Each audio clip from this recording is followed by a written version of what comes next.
The discussion about physician-assisted suicide is not like so very many of our debates, political or otherwise. It is freighted with very real emotion and pain at the same time as it is a question of fundamental moral understanding. For what is more fundamental than a question of ending human life, and what is more emotional than a decision for your own death? It places the great first principles, religious and moral, of our social and community life under scrutiny and tests them against the highly personal felt anxiety of an individual and his family who's weighing the awful choice of living or dying. In other words, this is a debate of substance and depth in which there is no room for the pretend attitudes and must-win mentality that corrupts most political social discussion. Dr. Donald Low, a highly regarded, rightly so, public physician in Toronto, one who shepherded the city during the SARS crisis, gave this debate an extremely poignant and compelling individual perspective through a video he made 1 week before his own death from a brain tumor.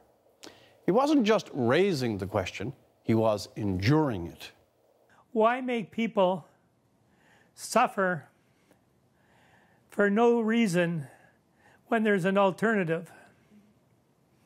I just don't understand. There. You could not have placed the core argument with greater force and precision.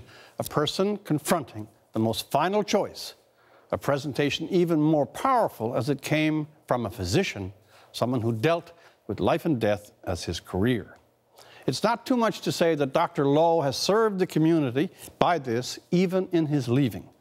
By pressing the issue so forwardly and candidly, his testament was in a sense a testimony, putting the case for assisted suicide as compellingly as only personal experience can make it. It is very strong, but not the whole story. It should greatly influence, but not rule, the debate. There must also be consideration for elements that don't immediately ring a personal note, that proceed from wider considerations and a settled judgment of generations, the teachings of the great religions and philosophies. Stating the principles or consulting the teachings of the ages will never have the emotional impact of a person in end-of-life pain making the case.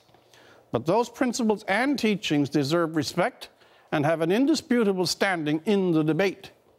Arguments from principle should not be scorned, as I heard yesterday, as the mutterings of religious freaks, nor should personal experience ever be dismissed as irrelevant or emotional.